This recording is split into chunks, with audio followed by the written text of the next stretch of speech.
ధృవ కనిపించట్లేదని Gagan function hall మొత్తం వెతుకుతుండగా భూమి బయటికి వెళ్ళి ధృవకి చెర్రీ ఇచ్చిన మత్తు మందుకి యాంటీడోట్ తీసుకొస్తుంది. ధృవకి యాంటీడోట్ ఇవ్వమని చెప్పి నేను ఇంతకు ముందు బావకి దొరికిపోయానని చెప్పి పక్కకి వెళ్ళి దాక్కుందామంటుంది భూమి. వాళ్ళు ముగ్గురు పక్కకి వెళ్ళిపోగానే తార అన్నయ్య అంటూ ధృవ దగ్గరికి వస్తుంది. గగన్ పూరి కూడా అక్కడికి వస్తారు. ఏమైంది బావగారు అని గగన్ అడుగుతుండగా నాకు తెలియదు బావగారు, ఎవరో వచ్చి ముక్కు మీద కర్చీఫ్ పెట్టారు, స్పృహ తప్పిపోయాను అని ధృవ అంటూ ఉండగా ఆ భూమి చేసుంటుంది, దాని సంగతి చెప్తా అంటూ రౌడీలని పిలిచి భూమి కళ్యాణ మండపంలోనే ఉందని పట్టుకొని తన కాళ్ళ దగ్గర పడేయమని రౌడీలకి హుకుం జారీ చేస్తుంది తార. అందరూ కలిసి కళ్యాణ మండపంలోకి వెళ్తారు.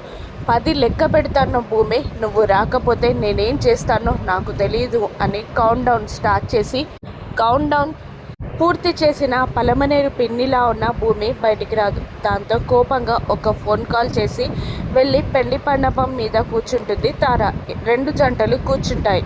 ఇక భూమి యాక్టింగ్ స్టార్ట్ చేస్తుంది. ఆగండి, మీ తద్దినాలు చేసుకున్నట్టు ఏంటి అలా కూర్చున్నారు అని అనగానే ఏంటి ఏమైంది, పెళ్ళి జరుగుతుంది అని అంటూ ఉండగా కుండ మార్పిడి పెళ్ళిళ్ళలో 2 ఒకేసారి జరగకూడదు అని బాంబు పేలుస్తుంది ఆ భూమి. దాంతో తార షాక్ అవుతుంది. లేదు లేదు జరగొచ్చు, నేను నా మనవరి పెళ్ళిని ఒక్కసారిగా చూసి ఆనందిస్తాను అని అక్కడున్న తార తరపున బామ్మ అంటూ ఉండగా లేదమ్మా, నిజంగానే అది అరిష్టమే. కుండ మార్పిడి పెళ్ళిళ్ళలో చెల్లికి పెళ్లి చేశాకే అన్నయ్య పెళ్లి చేసుకోవాలమ్మా అని పంతులు గారు కూడా చెప్పడంతో నేను చెప్పానా అంటూ ఉంటుంది భూమి. అప్పుడు అవును, మా అన్నయ్య నా పెళ్లి చేశాకే పెళ్లి చేసుకుంటాడు అని అంటూ ఉండగా మళ్ళీ భూమి శారద ఇద్దరు షాక్ అవుతారు. వెళ్ళి పెళ్లిపీటల మీద తార కూర్చోగా ఏంటిది అన్నట్టు సైగ చేస్తాడు గగన్. నీ ముఖంలా ఉంది, ఈ పెళ్లి చేస్తుంది ఎవరు? పూరి కోసం గగన్ ఈ పెళ్లి చేస్తున్నాడు కాబట్టి పూరి పెళ్లి జరిగాకే మీ ఇద్దరి పెళ్లి జరగడం న్యాయం అని అనడంతో లేదు అని అనేస్తుంది తార. దాంతో ధృవ కూడా లేచి నిలబడి నా చెల్లి సంతోషమే నా సంతోషం అని అనేస్తాడు.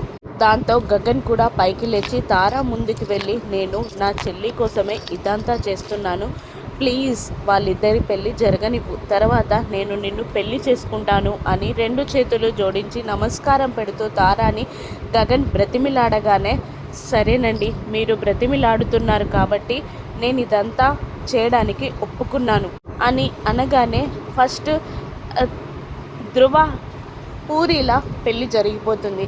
అన్నయ్య తల్లిగా గగన్ శారద పక్కన నిలబడి చాలా హ్యాపీగా ఫీల్ అవుతూ ఉంటారు. ఆ తర్వాత పూరి మెడలో ధృవ తాళి కట్టేస్తాడు. పెళ్ళి పూర్తవుతుంది, దండలు కూడా మార్చుకుంటారు. ఇప్పుడు నా పెళ్ళి రండి అని అనగానే ఇప్పుడు ఏం చేయాలి భూమి అనగానే తాళి దొంగలించు అని ఐడియా చెప్తుంది చెర్రీకి ఆ భూమి. దాంతో అనుకున్న ప్రకారమే చెర్రీ తాళి దొంగలిస్తాడు. ఇప్పుడు ఏం చేయాలి అంటూ అంతా వెతికి ఆల్టర్నేటివ్ ఉంటుంది అంటూ ఒక పసుపు కొమ్ముని పసుపు తాడికి పంతులు గారికి ఇచ్చి తాళి తయారు చేయమంటుంది. అది తాళి కాదమ్మా అని ధృవ అంటూ ఉండగా పసుపు కొమ్ము కూడా తాళితో సమానం అన్నయ్య, గగన్ ప్రేమ ముందు నాకు ఏది ఎక్కువ కాదు అని అంటూ ఉండగా పంతులు గారు కూడా పసుపు కొమ్ము తాడు తాళితో సమానమేనయ్యా అని చెప్పేస్తాడు. దాంతో తాళి కట్టమని అంటూ ఉంటుంది తార. అప్పటికే శరత్చంద్ర లోపలికి రావడంతో మీ అమ్మాయి నా పెళ్ళిని ఆపుతుంది, మీరు ఇక్కడే ఉండండి అనడంతో శరత్చంద్ర అక్కడ కూర్చోగా భూమి పక్కకి వెళ్ళి ఏడుస్తూ ఉంటుంది. బావతో ఆ తార పెళ్ళి జరిగిపోతే ఇక్కడి నుంచి నా శవమే వెళ్తుంది, నేను బ్రతికి ఉండి వేస్ట్ అని అంటూ ఉంటుంది భూమి ఏడుస్తూనే. ఏదో ఒకటి చేయి భూమి అని చెర్రీ అంటూ ఉండగా పెళ్లి మండపంలో మా నాన్నగారు ఉండగా నేనేం చేయలేను అని అంటూ ఉంటుంది భూమి. ఇంతలో శరత్చంద్రకి ఫోన్ రావడం కేపీకి యాక్సిడెంట్ అయింది అనడంతో అక్కడి నుండి వెళ్ళిపోతాడు శరత్చంద్ర. ఇక శరత్చంద్ర వెళ్ళిపోగానే భూమి లోపలికి వస్తూ ఉంటుంది.